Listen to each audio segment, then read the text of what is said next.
Hey everyone, and welcome back to your source for everything and anything public education in Canada.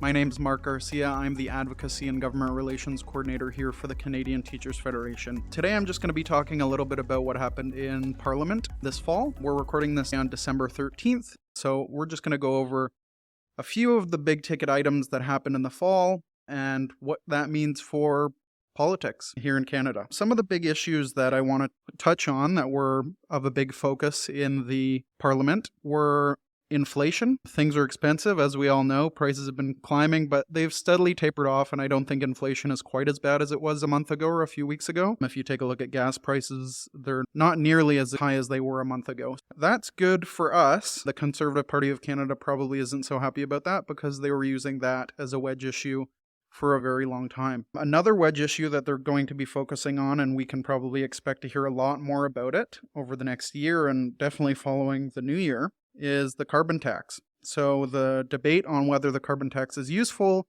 or what it means for families and climate change was a huge focus of Pierre Poilievre's leadership campaign and his current role in opposition. It's going to be increasing on January 1st, and it's still set to increase, I think, for 4 or 5 more years. It's definitely going to be a ballot box issue whenever that next election comes. Notwithstanding the bully tactics of the Ontario government, unions won the day. During the CUPE labor dispute, while it wasn't talked about a whole lot in Parliament, it's definitely worth a mention here from us, and we're very proud of our CUPE allies. As an aside, in the House, I want to point out that only Liberal and NDP MPs really spoke about the issue. So the Conservatives trying to position themselves as representatives of the working class, I think that was a missed opportunity to put their money where their mouth is. But what this does, in effect, is it telegraphs issues related to the constitutional relationship and the constitutional challenges between the federal government and the provinces. Enter Alberta. On December 8th, the province's new Premier, Danielle Smith, introduced and passed the Alberta Sovereignty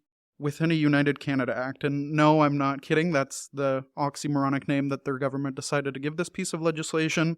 And doing my research for this podcast, I just did a brief check-in on how that passed, and they actually have a section dedicated to saying what the bill doesn't do, because they're so scared at people's misinterpretation of what the bill does. But the reality is that the bill is quite clearly a signal to the federal government, but out of our affairs. The bill empowers Smith's government to order provincial authorities to refuse to enforce any federal law that they disagree with. The phrasing that the website highlighting the bill says, anything that may harm Albertans. So their interpretation of what harms Albertans and what the federal government wants to do, I'm curious to see how that plays out, but that'll be interesting. That's just another example of a province telling the federal government to butt out, really. And I think unity of the country is going to be a big issue leading up to the next election as well. So we've got the carbon tax, we've got national unity. I also want to highlight the newfound attention that healthcare is getting. So healthcare, along with the other issues that we've talked about today, I think are going to be really big ballot box issues. But healthcare, because with the flu and with COVID and ultimately with the hiring crisis and the shortage of nurses and doctors, we're seeing more and more people pay attention to the fact that the Canadian healthcare system isn't delivering on what we've expected for a long time. We're really passionate about healthcare in this country. Of course, it's a provincial issue, but I think people are going to start saying something needs to change. So whether that's more money through federal health transfers to provinces or there being more federal involvement in healthcare, like we would like to see in education, but that's a complete different aside, we're going to see more and more people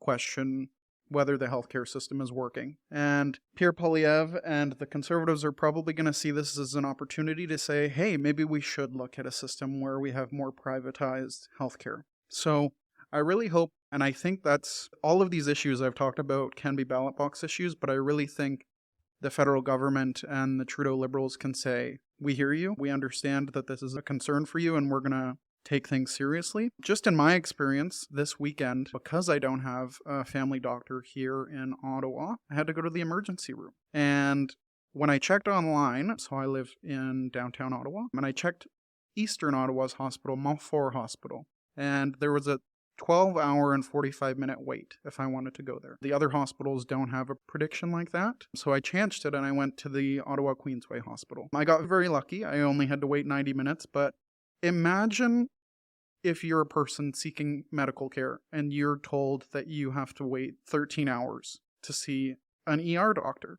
That's unbelievable. So I think that we're really going to see a lot more attention being paid to that, and I really hope that something gets addressed. We hear tons and tons of stories of nurses leaving because the working conditions here are terrible, they're not being paid adequately, and you can go to the States and you can get a way better job with way less stress. My thoughts are with all of our nursing colleagues and those working in healthcare. You do a wonderful job, and I really hope that the outlook improves for not only Canadians seeking healthcare, but folks working in the healthcare industry. So I think that's going to be a big issue. And pretty fittingly, a NANOS poll was released on December 6th, and it found that the top issue of national concern for Canadians was healthcare. So we're going to hear more and more about that as well. The other issues that Nano poll highlighted were inflation, the economy, and the environment. So pretty much all of the issues we have talked about today so far. And if you're curious about healthcare in Canada and wanting to know more, one book that really has opened my eyes into what some things are we can do to improve Canadian healthcare. And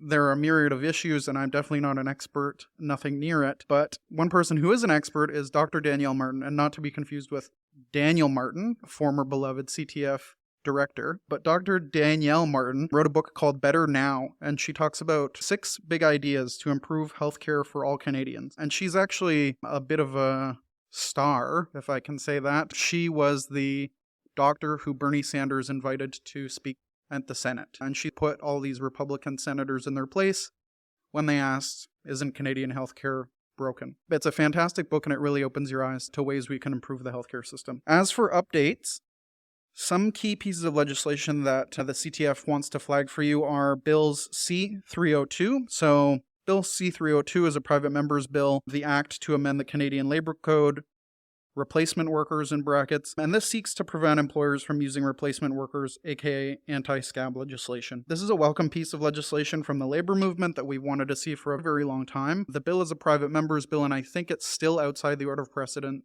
aka it's not going to move anywhere, but we want to thank NDP MP Alex Boulris from Rosemont-la-Prairie in Montreal for introducing that piece of legislation. It's really important to say to employers, this is unfair. Bargain in good faith. 2 other pieces of legislation that I've flagged are S-251 and C-273.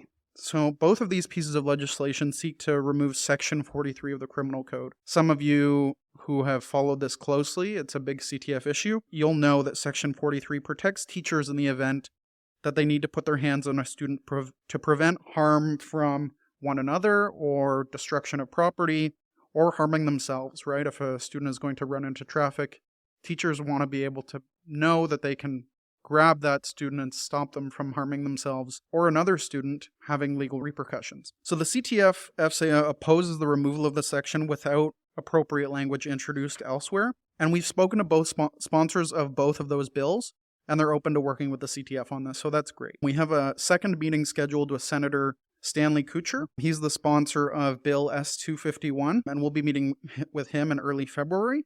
And we also had a meeting with Peter Julian on November 28th, and he's the sponsor of C-273. We're seeking a follow-up meeting with Mr. Julian in his office, but we're engaging on this, and this is a priority issue for the CTF-FCO.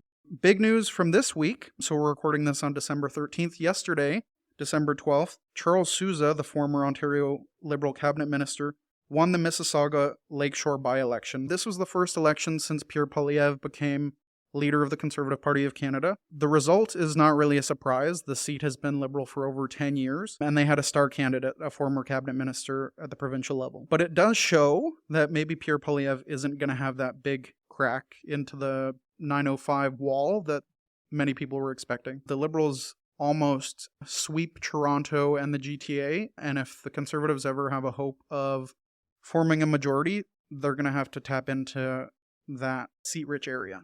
Lastly, I'm going to do a quick winners and losers of the fall session. So for me, and I'm not an avid fan of Justin Trudeau, I'll be honest about that, but I like to call him how I see him. And I think Justin Trudeau was probably the winner of this fall session. A lot of people thought he was going to get knocked around by the Conservatives and be hit over the head with whether it's inflation or the carbon tax or all these issues that we've talked about. But based on polling and based on the results of Mississauga Lakeshore, where they actually increased their vote percentage from last time, he has survived the Pierre Poilievre honeymoon period. And yeah, we might be a year plus out from an election, but he has come out pretty good, I think. There was a brief time where the Pierre Poilievre propaganda machine was rolling away, and we thought he was going to run away with it, and Conservatives were projected to win an election if it was held that day. But right now, Canada 338, and that's a great aggregate service that we'll put in the notes, give the Liberals a 63% chance of winning the most seats right now. So I have a big caveat of polls are just polls, but polls also matter, right?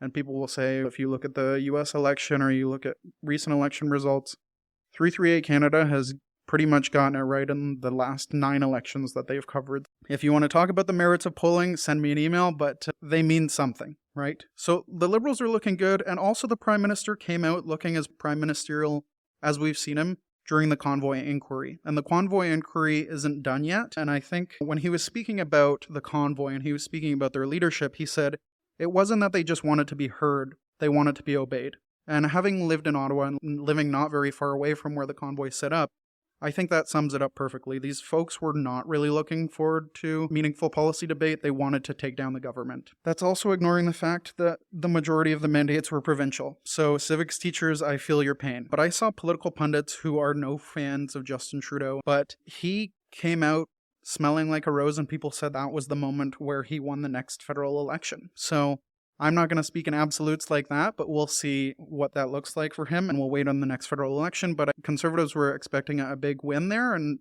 Trudeau to slip up, and he didn't. So that's why he's my winner of this fall session. My loser, I'm going to have to say it's the Green Party of Canada. And it's no knock on what they stand for as a party, but the way they've governed themselves and the way they've managed themselves. When you're trying to breathe life into a party on life support, the last thing you want to do is go back to the beginning of the thing that made it sick in the first place. And that's ultimately what they've done, right? As yes, Elizabeth May brought them to their best electoral result ever, getting 1 million votes in the 2011 election and getting them to 3 seats in Parliament. But the unity wasn't there, and she left, and they had a fantastic leadership race, and it didn't work out. But they had an opportunity to elect someone new and continue breathing new life into the party. But the enthusiasm in the Green Party is not there anymore. It looks like 8,000 people voted in this leadership election, a 36% voter turnout of eligible electors, and their last leadership election in 2020 had a 69% voter turnout with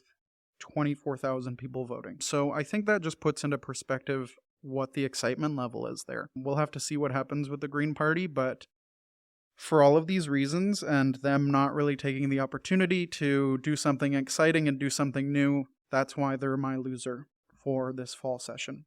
Lastly, I'm going to plug a great morning email service that I use, and it makes my job much easier as a government relations worker. Politico's Ottawa Playbook is a fun and daily email service that recaps current events going on in Canada and in Parliament Hill. It lets you know where ministers are speaking that day, which is really useful if you want to know where everyone is or what they're focused on. It also has fun little tidbits like which politician or former politician's birthday it is that day. Or for you political nerds, there's quizzes like who was the federal minister of health when healthcare was brought in, right? Or something like that. Very neat, niche, nerdy political questions like that. But even if that's not your jam, you should still subscribe anyways, because it still provides a really easy and accessible way to learn about federal politics. That's it for me today. If you'd like to learn more about some of the things that I talked about, or you hate some of the things that I brought up today, I'd love to talk to you about it. If you want to learn more about Canada 338 and polling, if you want to learn more about the nanos polling that we talked about, or check out the other resources, or look up that book by Dr. Danielle Martin, all of those things are going to be in the notes. Thank you for listening and tuning into your source.